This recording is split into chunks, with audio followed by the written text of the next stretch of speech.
Je salue les disciples du Seigneur. Le Seigneur est merveilleux. Comme nous avons vu la demande de Salomon plut à Dieu lorsqu'il a fait sa demande à Dieu, c'est Dieu qui lui avait dit. Frères et sœurs, jusqu'à présent, le Seigneur nous demande aussi qu'est-ce que nous voulons qu'il puisse faire pour nous. Frères et sœurs, Dieu n'a pas changé. Jésus dit, je suis le même hier, aujourd'hui, éternellement. Est-ce que nous croyons cela, frères et sœurs? Ne soyons pas incrédules. Il dit, aujourd'hui, si tu entends ma voix, n'endurcis pas ton cœur. Un encouragement, ouvre ton cœur pour Jésus. Pas pour l'homme, mais pour Jésus. Par rapport à ce message. Nous allons dans Luc, chapitre 18, et à partir du verset 35. Comme Jésus approchait de Jéricho, un aveugle était assis au bord du chemin et mendiait. Ça, c'est le travail d'un aveugle. Il mendie. Mais Jésus approchait de Jéricho parce que il est venu pour ça, pour guérir, pour sauver. Entendant la foule passer, il demanda ce que c'était. Parce qu'il est aveugle, mais il n'était pas sourd. C'est vrai, un aveugle, il marche peu des moments avec un bâton. Mais il a entendu la foule, parce que la foule crie. Mais Jésus ne se fiait pas à la foule. Lui, il passait. Verset 37, on lui dit, c'est Jésus de Nazareth qui passe. Waouh! Il demande à la foule, en entendant la foule, il demande, parce que peut-être, on ne sait pas s'il a choisi une personne, peut-être qu'il a parlé. Il demanda ce que c'était. Et on lui dit, c'est une réponse, c'est Jésus de Nazareth qu'il passe. Il passe, il fait son chemin. Ce n'est pas en vain, nous sommes des semeurs. On prêche la parole, on ne s'arrête pas. Que les gens acceptent Jésus ou pas. Si les gens veulent nous arrêter, ils vont nous arrêter. Verset 38. Et il cria, Jésus, fils de David, aie pitié de moi. Waouh! L'homme n'a pas crié à quelqu'un d'autre, mais à Jésus, le Sauveur, celui qui pardonne, qui guérit. Ceux qui marchaient devant le reprenaient pour le faire taire.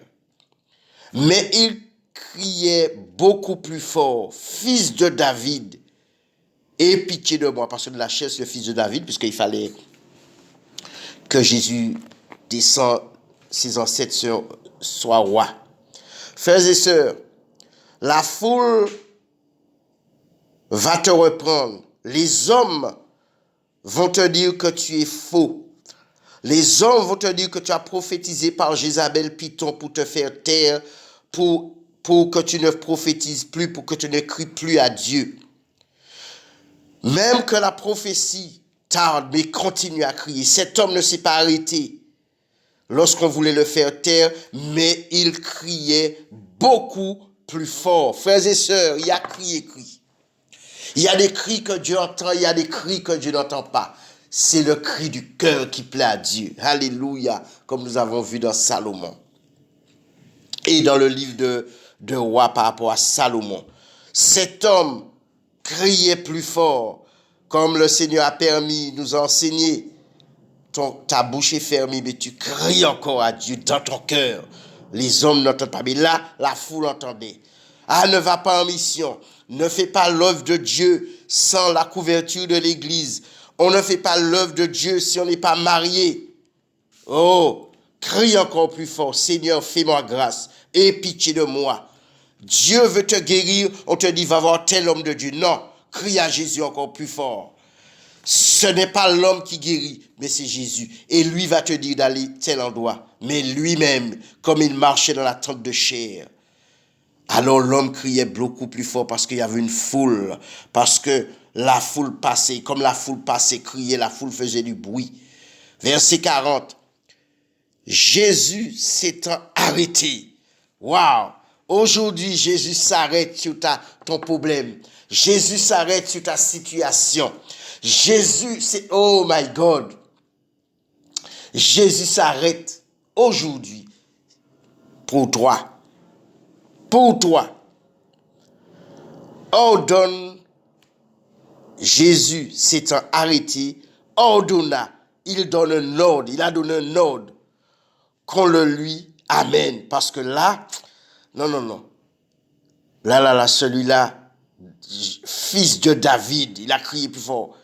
Aie pitié de moi. Oui, le Seigneur a compassion, il a pitié de nous. Et quand il se fut approché, les mêmes qui t'empêchaient de crier à Jésus, les mêmes qui te combattaient, les mêmes qui faisaient des prières contre ta prière, contre toi, pour t'empêcher de parler, que tu meurs, pour que tu ne sois pas guéri, que tu ne vois pas spirituellement, que tu n'entends pas spirituellement, que tu ne marches pas spirituellement. Eh bien, c'est eux que Jésus a donné l'ordre.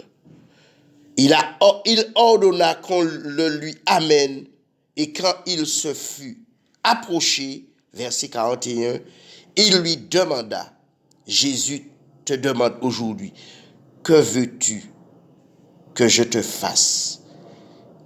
Il répondit, Seigneur, que je recouvre la vue.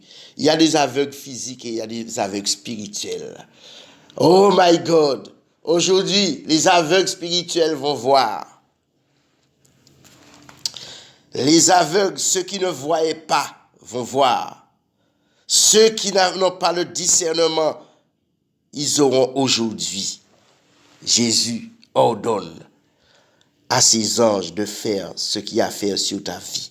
42. Et Jésus lui dit, recouvre la vue, ta foi t'a sauvé. Alors crie par la foi. Tu ne vois pas Jésus physiquement, mais crois seulement à ce que tu as entendu. Tu as entendu qu'il guérit, pardonne, reste chez toi s'il le faut. Et reçois la visitation du Seigneur, reçois la délivrance, la guérison. Jésus a vu la foi de cet homme. C'est par la foi que cet homme a crié plus fort. C'est par la foi qu'il a cru au fils de David, à Jésus-Christ de Nazareth. Et Jésus lui dit, recouvre la vue. La guérison, la paralysie te laisse au nom de Jésus. Jésus restaure. Il est le réparateur des brèches. Il est venu pour guérir ceux que le cœur brisé. Frères et sœurs.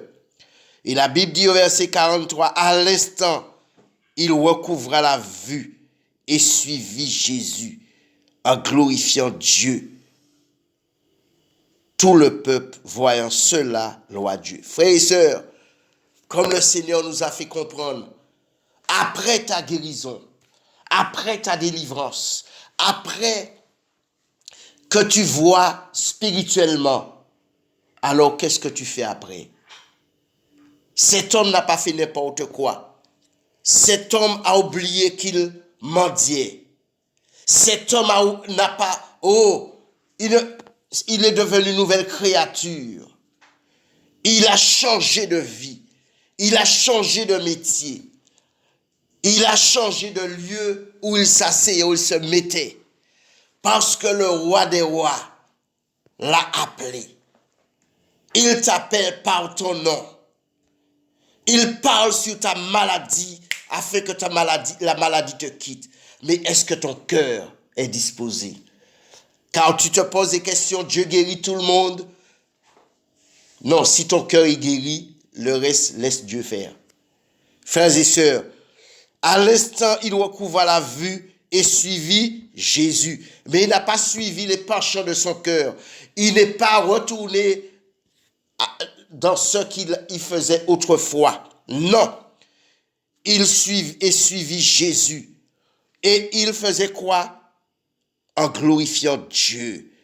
Rends gloire à Dieu. Rendez gloire à Dieu pour toutes choses. Tout le peuple qui voulait le faire se taire a changé de langage. Voyant cela, loi Dieu. Waouh!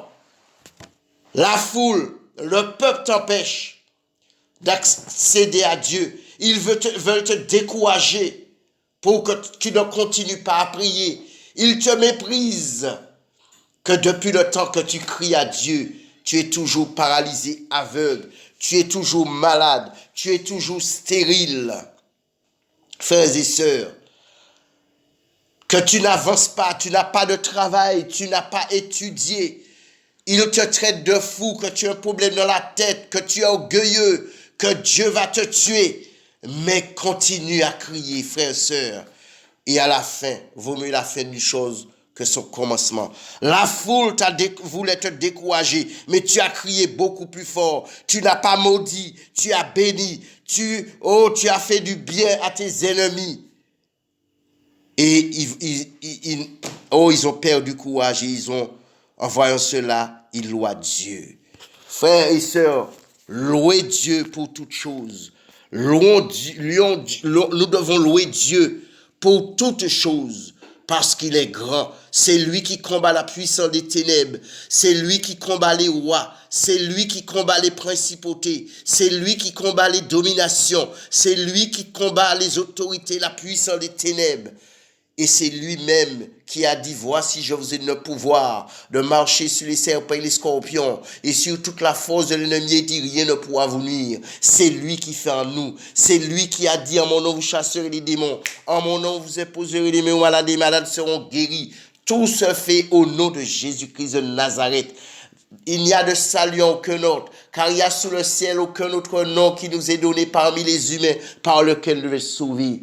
Et nous devons pas écouter les bruits des hommes, les autorités et païens. Frères et sœurs, Dieu a établi les autorités. Nous devons obéir pour certaines choses, mais il y a d'autres non. Quand ils vont nous dire de nous taire, ils vont prendre notre nom, ils vont nous ficher, mais nous devons crier plus fort. Et il y aura des autorités qui vont se repentir. Et ils ne pourront que glorifier Dieu. Quand tu vas faire les miracles au nom du Seigneur, les hommes, qu'est-ce qu'ils vont dire? Ils ne sauront pas quoi vous faire parce que la preuve est là. Parce que le paralytique a marché, l'aveugle a vu, le boiteux marche correctement, les stériles ont des enfants, les muets parlent, les sourds entendent. Et la preuve est là. Alors sois une preuve, sois un témoignage vivant et que le Seigneur te garde. Que le Dieu que je sers vous bénisse.